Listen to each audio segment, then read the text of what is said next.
Les saludo nuevamente con mucho cariño y les comparto este programa que he grabado estando todavía en la ciudad de Roma, ya próximos a partir de regreso. Este lunes, con el favor de Dios, a estas horas, estaremos llegando, si no hay contratiempos, a la Ciudad de México, y como ya llegamos un poco tarde, dormimos en la Ciudad de México y mañana martes, con el favor de Dios, estaremos regresando a San Cristóbal de las Casas para estar nuevamente a sus órdenes aquí. Dejo pues grabado este programa desde Roma y desde aquí mi saludo y mis oraciones por todos ustedes. Muchas gracias por todas las oraciones que han hecho por nosotros, siempre y sobre todo ahora que estuvimos representando a la diócesis allá con el Papa y sus colaboradores. También nosotros les estuvimos muy presentes allá ante la tumba del apóstol Pedro, que está en la Basílica precisamente de San Pedro, ante las tumbas de los santos Juan XXIII y San Juan Pablo II, también del próximo a ser declarado beato el Papa Pablo VI. Estuvimos haciendo una oración. Fue una semana, casi 10 días, de mucho trabajo, en muchas reuniones con los colaboradores del Papa para exponerles la situación de nuestra diócesis y fortalecer la comunión eclesial. Permítanme, antes de responder a las pocas preguntas que me llegaron hace 8 días, compartirles algunos puntos de nuestras actividades en Roma. Y aunque en este momento no estamos en la cabina, pueden desde ahora ya enviar sus preguntas, sus mensajes al celular 967-101-2955 de esta emisora, 101-2955, o a nuestro correo electrónico radiotepeyac@live.com.mx. También pueden mandar sus mensajes al chat de la emisora www.radiotepeyac.com. Lo mismo pueden mandar sus mensajes a los teléfonos de las radios católicas de Comitán, clave 963-110-7309, y al de Trinitaria, clave 963-133-2271. Y empezamos nuestro programa con el canto que ya es habitual, porque la palabra de Dios es la que queremos que nos guíe, que nos oriente en nuestro programa y en toda nuestra vida. Tu palabra me da vida, confío en ti, Señor. Tu palabra es eterna, en ella esperaré. Escuchamos un breve texto de lo que Jesús decía a sus discípulos. Lo pueden ustedes consultar en Juan capítulo 15, versículos del 26 al 27. Dijo Jesús a sus discípulos: cuando venga el Paráclito, que yo les enviaré a ustedes de parte del Padre, el Espíritu de la verdad que procede del Padre, Él dará testimonio de mí, y ustedes también darán testimonio, pues desde el principio han estado conmigo. Qué palabra tan alentadora de Jesús. Él nos promete al Espíritu de la verdad. Ven, Espíritu Santo, ayúdanos a encontrar la verdad que es Jesús, y a seguir el camino de Jesús, para que así podamos también, descubriéndote, dar testimonio a los demás. Tu palabra me da vida, confío en ti, Señor. Tu palabra es eterna, en ella esperaré. Que siempre la palabra de Dios nos guíe, para que en la medida que pongamos en práctica la palabra de Dios, Dios habite en ti, habite en mí, habite en todos nosotros, y seamos ya un adelanto del cielo, un pedazo del cielo. ¿Quieres que tu familia sea un poco de cielo y no un purgatorio o un infierno? Escuchemos la palabra de Dios y que venga el Espíritu Santo para que nos ayude a ser fieles a lo que el Señor nos está diciendo. Te garantizo que si tú y yo le hacemos caso a la palabra de Dios, empezaremos a adelantar ya el cielo aquí en la tierra. Les decía que si Dios lo permite, a estas horas estaremos regresando de la ciudad de Roma hasta la Ciudad de México. ¿A qué fuimos a Roma? Se habla de lo que se llama la visita ad limina, es una palabra en latín. Ad limina significa en los umbrales, junto a los sepulcros de los apóstoles Pedro y Pablo, y también para encontrarnos con el Papa y sus colaboradores. Les comento que no fuimos a Roma como turistas, de paseo, o porque tengamos mucho dinero, o no tengamos que hacer aquí en nuestra diócesis, o porque queramos escapar del trabajo de aquí. Todo lo contrario, fue demasiado trabajo allá. Fuimos en una peregrinación de fe y de amor. De fe, porque queremos vivir en comunión con lo que Jesucristo dejó en su iglesia. Una peregrinación de amor para expresar que somos una iglesia que está en comunión con la Iglesia Universal y con quien la preside y con todos sus colaboradores. El fundamento de esta costumbre en la iglesia de ir a Roma, a donde está el sucesor de Pedro, el fundamento está en la Sagrada Escritura. Ustedes pueden ver, por ejemplo, Gálatas capítulo 1, versículo 18. Yo les recomiendo que lo leamos porque es bien interesante. El apóstol Pablo, a pesar de que ha recibido revelaciones directas de Jesucristo, va a ver a Pedro para consultarle, para estar con él, y no está un ratito, está 15 días. Entonces pueden ver el texto, repito, Gálatas capítulo 1, versículo 18, dice que subí a Jerusalén para conocer a Pedro y permanecí 15 días en su compañía. ¿Y por qué va? Pues va a consultarle, va a ver.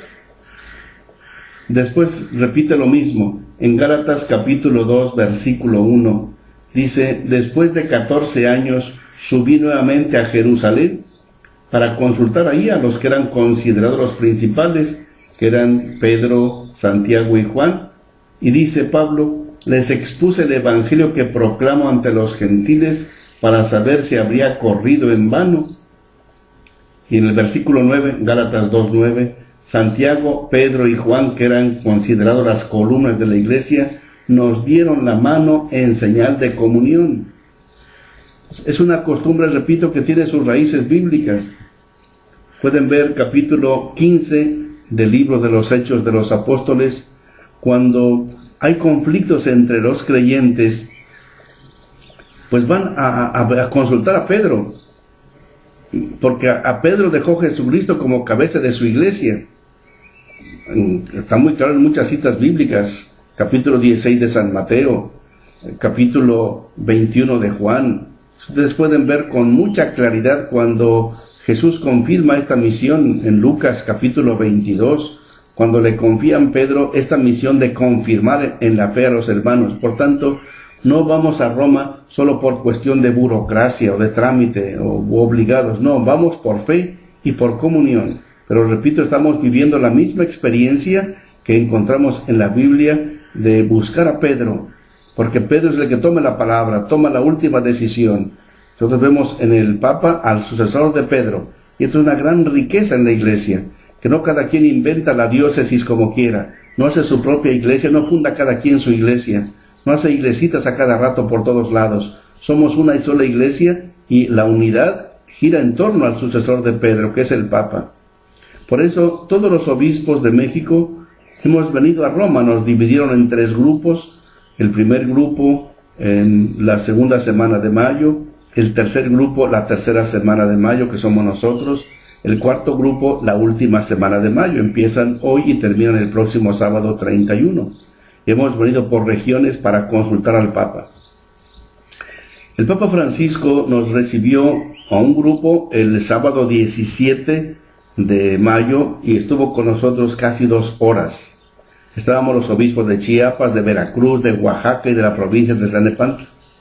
En esa ocasión se limitó a escucharnos con mucha atención y solo hizo algunos breves comentarios de lo que le decíamos.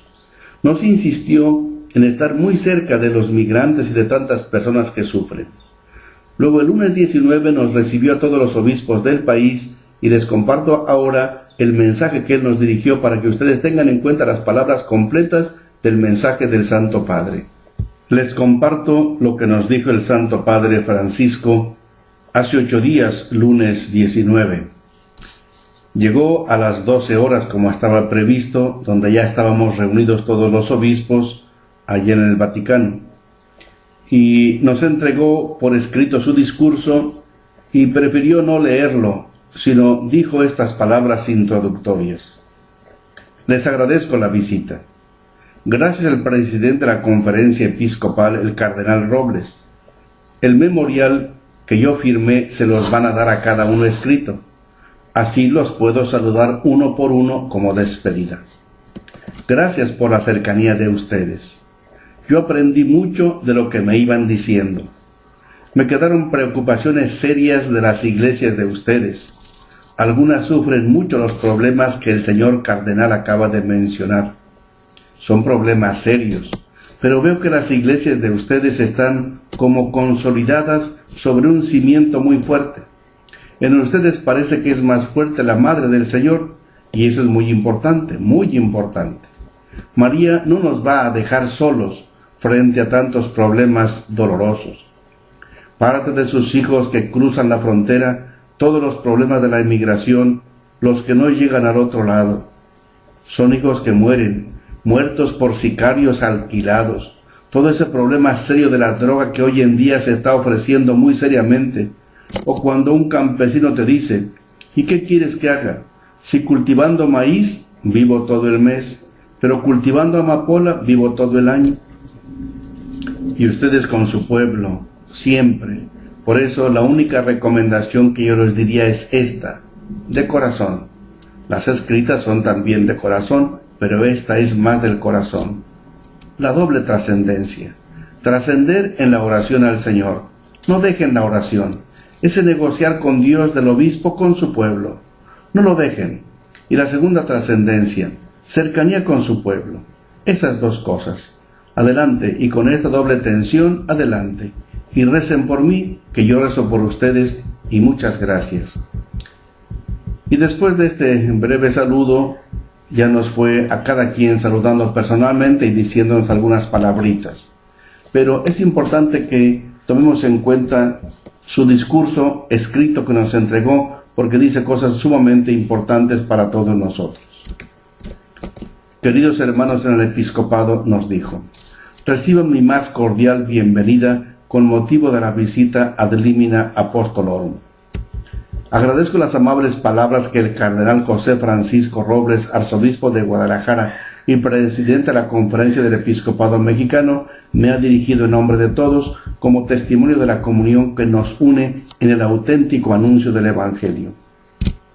En estos últimos años, la celebración del bicentenario de la independencia de México y del centenario de la Revolución Mexicana ha constituido una ocasión propicia para unir esfuerzos en favor de la paz social y de una convivencia justa, libre y democrática.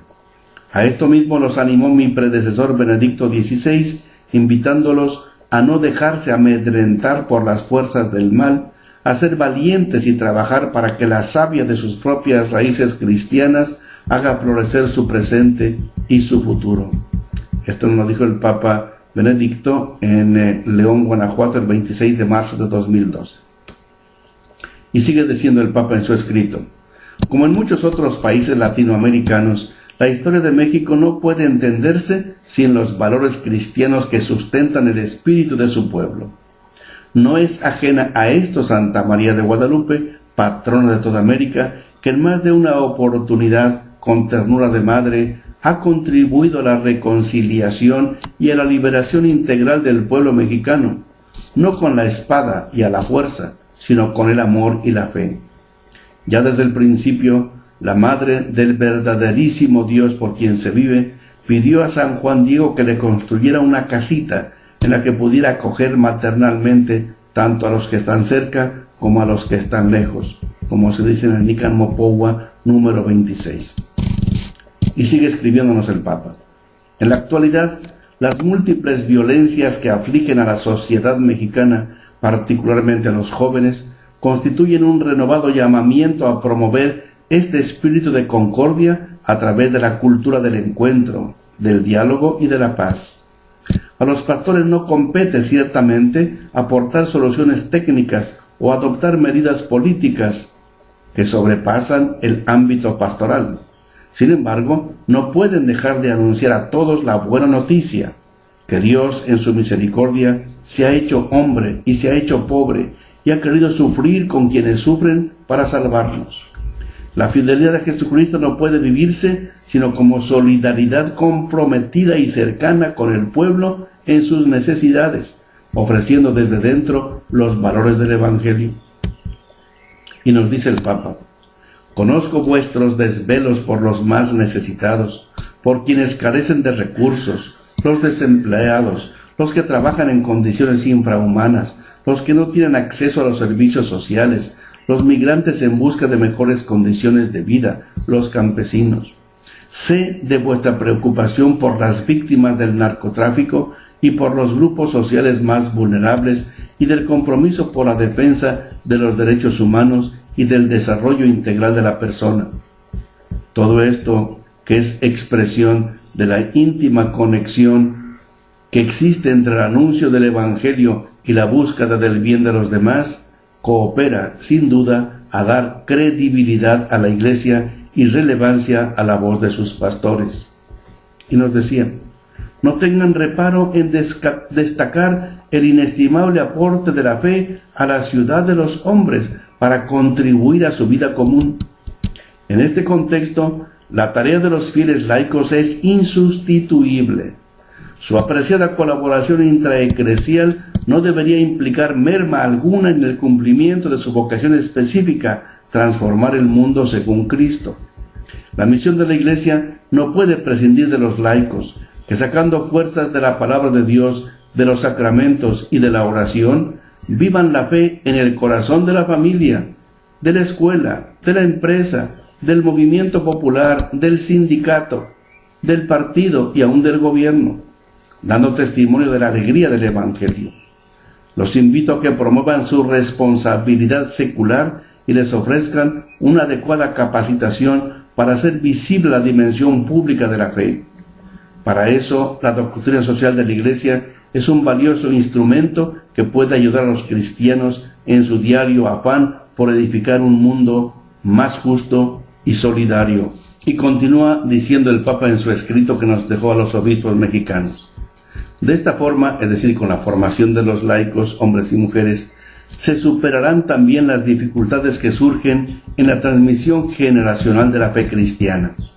Los jóvenes verán con sus propios ojos testigos vivos de la fe, que encarnan realmente en su vida lo que profesan sus labios. Y además se irán generando espontáneamente nuevos procesos de evangelización de la cultura, que a la vez que contribuyen a regenerar la vida social, hacen que la fe sea más resistente a los embates del secularismo. En este sentido, el potencial de la piedad popular, que es el modo en que la fe recibida se encarnó en la cultura y se sigue transmitiendo, constituye un imprescindible punto de partida para conseguir que la fe del pueblo madure y se haga más profunda. Y aquí el Papa aborda otro tema importante: la familia, célula básica de la sociedad y primer centro de evangelización, es un medio privilegiado para que el tesoro de la fe pase de padres a hijos. Los momentos de diálogo frecuentes en el seno de las familias y la oración en común permiten a los niños experimentar la fe como parte integrante de la vida diaria. Los animo pues a intensificar la pastoral de la familia, seguramente el valor más querido de nuestros pueblos, para que frente a la cultura deshumanizadora de la muerte se convierta en promotora de la cultura del respeto a la vida en todas sus fases, desde su concepción hasta su ocaso natural.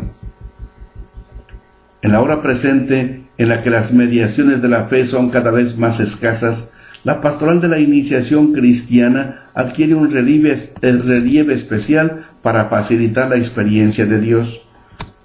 La iniciación cristiana es la preparación para el bautismo, la confirmación y la Eucaristía. Y dice el Papa: para ello es necesario que cuenten con catequistas apasionados por Cristo, que habiéndose encontrado personalmente con Él, sean capaces de cultivar una fe sincera, libre y gozosa en los niños y en los jóvenes. Otro punto. No quiero dejar de destacar, dice el Papa, la importancia que tiene la parroquia para vivir la fe con coherencia y sin complejos en la sociedad actual. Ella es la misma iglesia que vive entre las casas de sus hijos y de sus hijas, el ámbito eclesial que asegura el anuncio del Evangelio, la caridad generosa y la celebración litúrgica.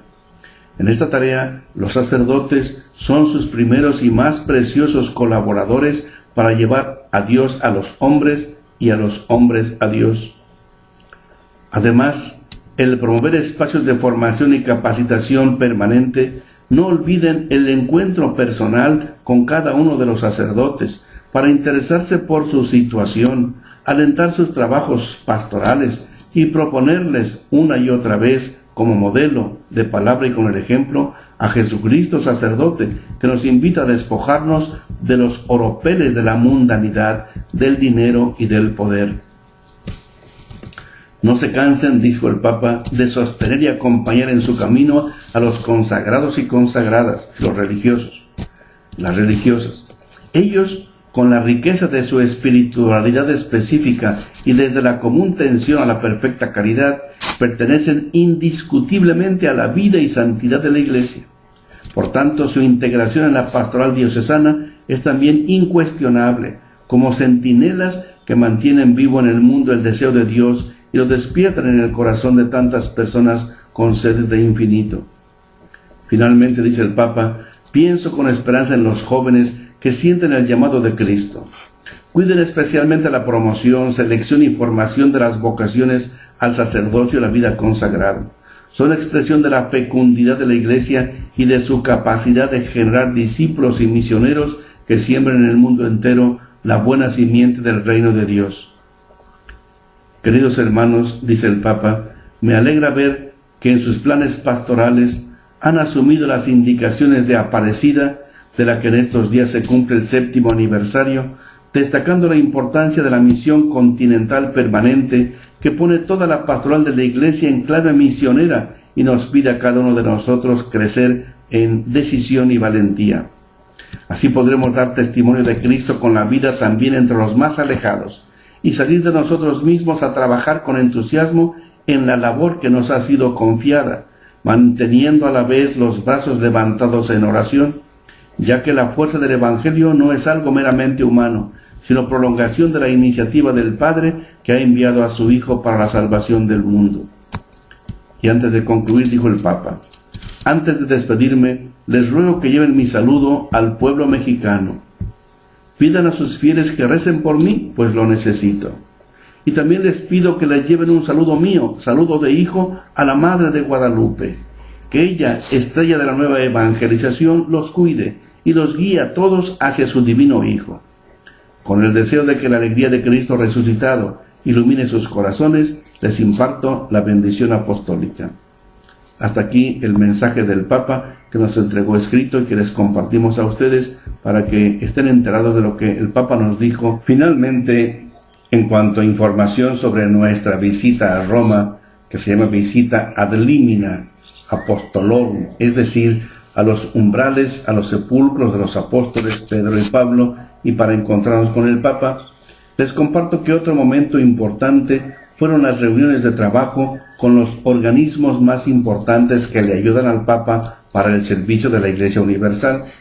Son lo que se llaman las congregaciones y los pontificios consejos. Estuvimos con la congregación para los obispos, que le ayuda al Papa para escoger los candidatos al episcopado. Estuvimos con la congregación para el clero, que ayuda para ver la formación de los seminaristas, la formación permanente de los sacerdotes. Estuvimos con la congregación para los religiosos, que ayuda a ver la vida de los religiosos y las religiosas para que cada día sean fieles en su misión en la Iglesia. Estuvimos con la congregación para la doctrina de la fe, que ayuda para que toda la fe de la Iglesia vaya por buen camino y no haya desviaciones. Estuvimos con la congregación para el culto divino y la disciplina de los sacramentos, que tiene que ver con todo lo que se refiere a la liturgia, a las celebraciones, a los ritos. Estuvimos con la congregación para la educación católica, que tiene que ver con las escuelas y con la educación que se imparte dentro y fuera de las escuelas. Estuvimos también con el Pontificio Consejo para la Cultura, que tiene que ver con la evangelización de estos nuevos areópagos, nuevos espacios o escenarios, desde las universidades, la política, la economía, los medios de comunicación, el arte, la ciencia, los avances tecnológicos, etc. Estuvimos con el Pontificio Consejo para la Nueva Evangelización, que quiere ver cuáles son los caminos, los métodos para que la evangelización responda hoy a los nuevos retos que tiene ante los cambios que está habiendo en el mundo. Estuvimos con el Pontificio Consejo para los Laicos, que tiene que ver sobre la formación de los laicos, hombres y mujeres, los creyentes, para que ellos ocupen su lugar, no solamente en la iglesia como ministros, como celebradores, como cantores, sino también para que ellos sean buenos políticos, buenos economistas, buenos universitarios, buenos deportistas, buenos comunicadores.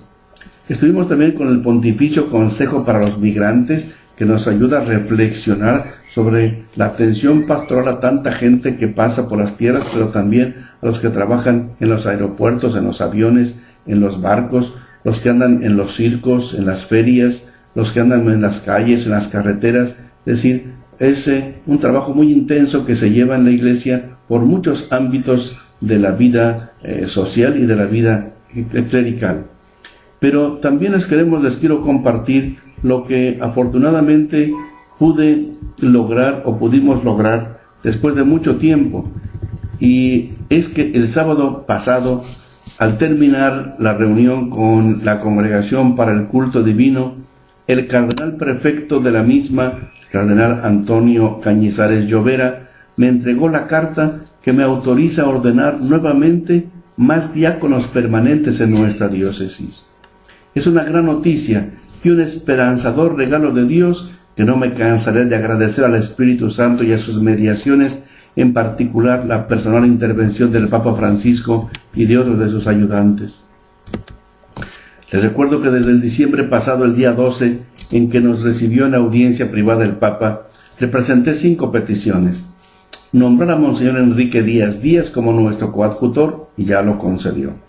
Permitirme ordenar nuevos diáconos permanentes, ya se concedió el sábado pasado. Declarar el idioma náhuatl, que lo hablan 1,5 millones de mexicanos, como lengua litúrgica para las celebraciones, ya se concedió. Reconocer las traducciones litúrgicas de la misa a los idiomas tzeltal y tzotzil, y me dijo que procediéramos con libertad, y en la Congregación para el Culto Divino están atendiendo el debido procedimiento para dar el correspondiente documento. Esas peticiones ya habían sido aprobadas y presentadas por nuestra conferencia episcopal. Por otra parte, también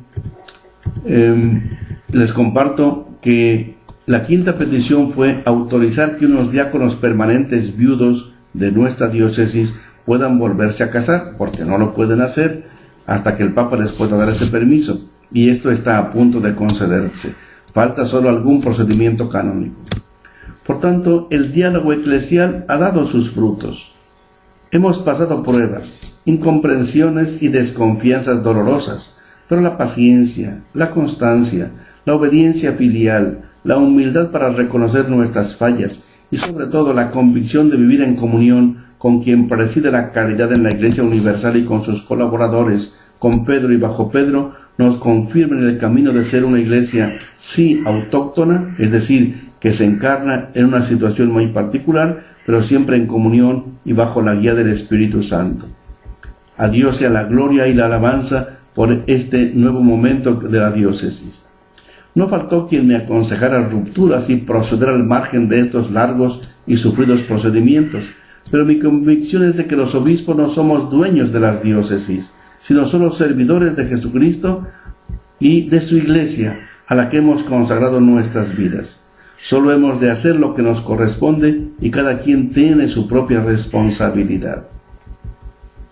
Hace 14 años se me indicó no ordenar más diáconos permanentes porque había serias desconfianzas por el gran número de diáconos en comparación con el relativamente escaso número de sacerdotes. Había 341 diáconos y solo 66 sacerdotes. Se temía que tener muchos diáconos y pocos sacerdotes no correspondiera a una eclesiología más integral, como la propone el Concilio Vaticano II. Había el temor de que algunos de esos diáconos permanentes fueran ordenados presbíteros casados, lo cual no corresponde al camino que sigue la Iglesia. Estos puntos han sido aclarados, y Dios me ha concedido, nos ha manifestado su misericordia al regalarnos un progresivo aumento de vocaciones sacerdotales. En este curso iniciamos con 19 seminaristas en teología, 20 en filosofía y 19 en el curso introductorio y 8 en el seminario menor. Esperamos fortalecer esta pastoral vocacional. Pedimos a ustedes que nos ayuden con sus oraciones para que Dios nos regale, sí, más sacerdotes, pero también más religiosas, más religiosos, más laicos, pues el diaconado y el presbiterado no se excluyen, sino que se complementan. Demos gracias a Dios por esta gracia y pidamos que nos regale más vocaciones de consagración a su servicio. Hagamos una breve pausa para escuchar un poco de música, pero también para que ustedes tengan tiempo de mandarme sus preguntas, sus dudas, sus inquietudes. En esta ocasión, ustedes pueden apreciar que hemos cambiado un poco el esquema del programa. No todas han sido preguntas de ustedes, sino quise informarles con más detalle sobre nuestro viaje a Roma, ya que estamos a estas horas regresando de Roma a la Ciudad de México y el día de mañana, Dios mediante, estaremos en San Cristóbal. Pero quise compartirles más ampliamente a ustedes lo que fue este viaje a Roma. Pero ustedes pueden mandar ya sus preguntas o sus inquietudes, porque aunque en este momento no las voy a responder, pero sí me ayudan a preparar mejor dentro de 8 días las respuestas que deba darles. Recuerden que manden sus preguntas, sus mensajes al celular clave 967, número 101-2955 de esta emisora, 101-2955. O también a los teléfonos de las emisoras católicas de Comitán. Recuerden, porque están también sintonizados con nosotros, clave 963-110-7309, o a la emisora católica de Trinitaria, clave 963-133-2271, o a nuestro correo electrónico radiotepeyac@live.com.mx, o también al chat de nuestra emisora www.radiotepeyac.com. Esperamos pues sus mensajes, que con todo gusto dentro de 8 días iremos respondiendo.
Paso ahora a responder los pocos mensajes que hace 8 días ustedes nos enviaron. Yo creo que ustedes se dieron cuenta que no estábamos en la cabina y nos mandaron muy pocos, apenas 6. Los voy a tratar de ir respondiendo. Primera pregunta que nos mandaron hace 8 días. ¿Por qué los cristianos dicen que la cruz es una maldición? Bueno, en primer lugar, dice que ¿por qué los cristianos? Bueno, los cristianos son un grupo que se fue separando de otras denominaciones protestantes y se han querido dar el nombre de cristianos como si los demás no fuéramos cristianos, como si los presbiterianos, adventistas, nazarenos, luz del mundo no fueran cristianos, y lo son, o como si los católicos no fuéramos cristianos. Claro que lo somos cristianos. Es el primer nombre que tenemos, es el nombre de seguidores de Jesús, discípulos de Jesús. Es el nombre que se dio a los primeros seguidores de Jesús en Antioquía, lo dice Hechos de los Apóstoles. Entonces, los católicos somos cristianos antes que nada. Pero dice la pregunta, ¿por qué dicen que la cruz es una maldición? Bien, veamos lo que dice San Pablo. Eso no lo dicen los cristianos, lo dice la palabra de Dios. Vean ustedes el libro de la carta de los Gálatas, capítulo 3, versículo 13. Si tienen su Biblia, pueden ustedes abrirla y comprobarlo. Gálatas, capítulo 3, versículo 13. Dice San Pablo: Cristo nos rescató de la maldición de la ley, haciéndose Él mismo maldición por nosotros. Pues dice la Escritura: maldito el que cuelga del madero. Entonces, ¿la cruz es una maldición? Sí, en este sentido de que la cruz fue el peor tormento. Y Jesucristo se sometió libremente y por amor para librarnos de esa maldición. Él se hizo como un maldito. Efectivamente fue crucificado. ¿Y a quiénes crucificaban? A los peores delincuentes, a los que habían cometido los peores delitos, como si fueran gente proscrita, maldita. Y Jesucristo quiso asumir la maldición de la cruz para rescatarnos de la maldición a la que estábamos condenados nosotros. Cuánto amor, cuánta humillación, cómo Jesús se rebajó hasta humillarse a la cruz. Pero precisamente por esta obediencia hasta el final y por este amor tan grande, es el Señor, es nuestro Dios y nuestro Salvador. Nos rescató, pudiéndolo hacer con una sonrisa o con un simple acto de su voluntad, sometiéndose al peor tormento. Entonces, ¿la cruz es una maldición? Sí, así era, así estaba considerada. Sin embargo, ahora la cruz es una bendición, porque de la cruz viene la vida, es el árbol de la vida. Si en el Antiguo Testamento, en Génesis, hubo un árbol que nuestros padres comieron y murieron, ahora el árbol nuevo de la vida es Jesucristo. Acerquémonos a Él y en Él vamos a encontrar que nuestras maldiciones se convierten en bendiciones. Y estando con Cristo, la maldición de la vida se convierte en bendición. Acercándonos a Él, aunque tu historia sea una maldición, aunque tengas muchos pecados, en Cristo todo eso cambia y es borrado. Él los asume en su gran amor y convierte esas maldiciones de nuestros pecados en bendición. La cruz de Cristo es bendición, por eso incluso desde que empezamos el bautismo nos ponen la señal de la cruz en la frente. Y cuando nos morimos nos ponen una cruz, porque la cruz ya ahora es signo de bendición, signo de vida eterna. Gracias por esta pregunta tan interesante. Entonces, la cruz de maldición se convirtió en bendición. Alguien de nombre Dagoberto pregunta: estoy separado hace 18 años. Me casé por la iglesia en contra de mi voluntad, porque la persona con quien me casé era y sigue siendo testigo de Jehová. Quisiera saber si fue válido el matrimonio o cómo hacerle para anularlo. Gracias, don Dagoberto. Dice que se casó contra su voluntad. Si efectivamente se comprueba que usted se casó contra su voluntad, ese matrimonio fue nulo. Si se demuestra que de veras usted fue a la fuerza, que lo llevaron a la fuerza, ese matrimonio no valió. La iglesia lo que hace con su juicio sobre una situación de estas es declarar que fue nulo desde el principio. Ahora, si esta presión contra su voluntad pues fue relativamente sencilla, es decir, no lo amenazaron, no lo llevaban con una pistola, sino que usted libremente se quiso casar con esa persona aunque fuera de otra religión, pues ya no hubo tal pérdida de libertad. Lo que hace nulo un matrimonio es la pérdida de la libertad, pero si usted fue libremente, aunque sea con ciertas presiones, es ahí donde hay que demostrar hasta dónde pudo haber sido nulo ese matrimonio. Si el matrimonio estuvo bien hecho, aunque haya sido con una persona de otra religión, fue válido, porque en esos casos normalmente se pide permiso al obispo. Se pide permiso al obispo para que el obispo autorice un matrimonio de esa naturaleza, es decir, con una persona de otra religión. Y ahí sí tiene que haber un permiso de parte del obispo para ese matrimonio. Yo espero que efectivamente le hayan dado ese permiso. El hecho de que esa persona sea de otra religión hasta la fecha no anula el matrimonio, sino hay que ver si fue libre y si ella también aceptó el casarse con usted libremente, desde luego. Si tiene dudas, yo le sugeriría que hable a la parroquia donde usted pertenece para ver si se puede iniciar algún trámite para averiguar si efectivamente hubo nulidad desde el principio. En nuestra diócesis tenemos a un sacerdote, el padre Felipe Ramos, el párroco de la catedral, que le puede ayudar para aclarar las situaciones y ver si se puede hacer un procedimiento, porque si fue bien hecho el matrimonio, nadie lo puede separar, sino solo Dios. Lo puede usted ver en el capítulo 19 de San Mateo. Lo que Dios ha unido no lo puede separar absolutamente nadie. Y el mismo don Dagoberto nos dice: yo no tengo tiempo de escuchar el programa porque soy camionero, pero quisiera que me pudieran apoyar o que me digan cómo lo contacto. Bien, efectivamente no es fácil que como camionero se pueda contactar con nuestra emisora Radio Tepeyac, pero si usted, don Dagoberto, o alguien de su familia se escucha, que se puedan comunicar usted con el padre Felipe Ramos. El teléfono es la clave 967, si está usted fuera de San Cristóbal, 678-0395, 678-0395, ahí en la catedral, y ya se ponen de acuerdo para ver cuándo el padre Felipe Ramos les puede atender en este asunto. Otra pregunta que llegó hace 8 días es la siguiente: todos los días voy a misa, pero desde que cometí adulterio no sé si ir y si puedo comulgar. Miren, qué bueno que usted va todos los días a misa, felicidades.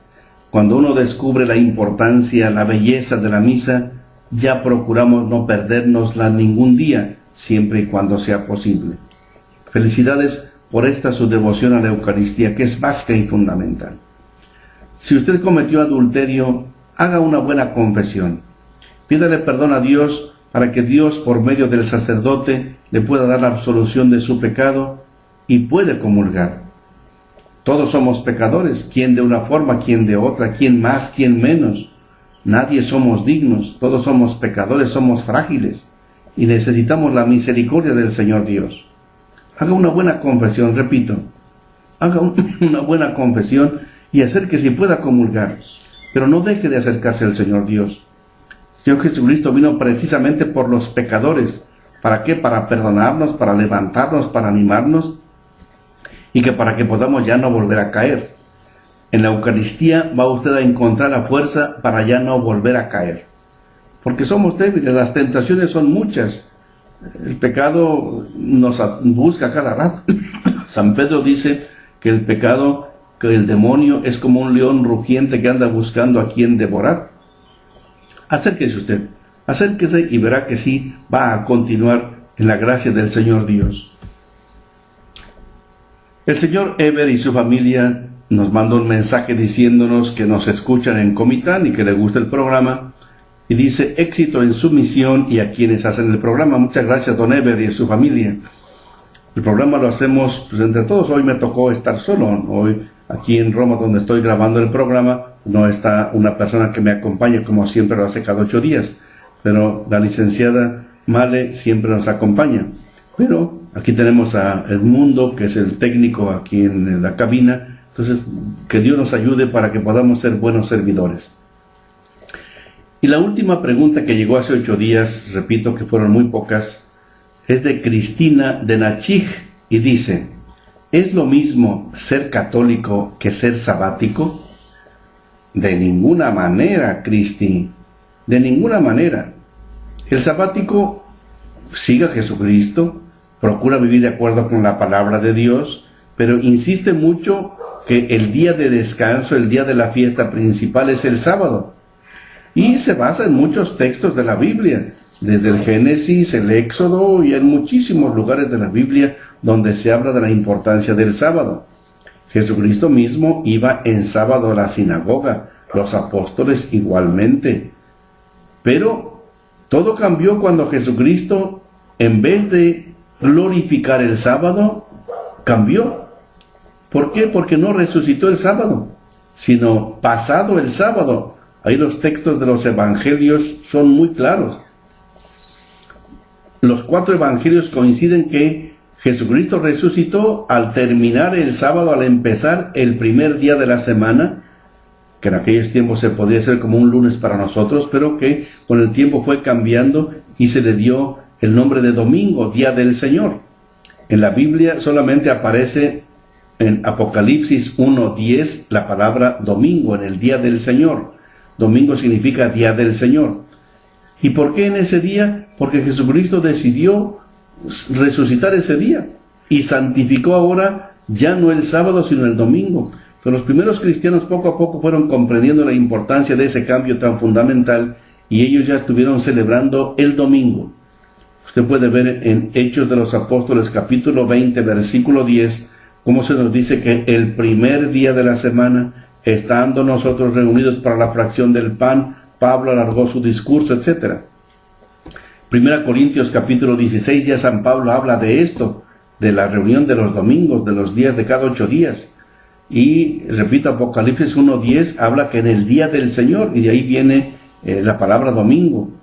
Domingo viene del latín dominica, y dominica viene de dominus, Señor.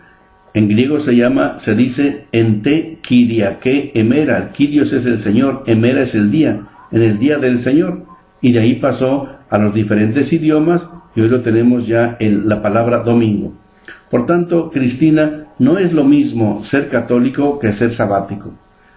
Hay otras cosas que a los sabáticos les faltan.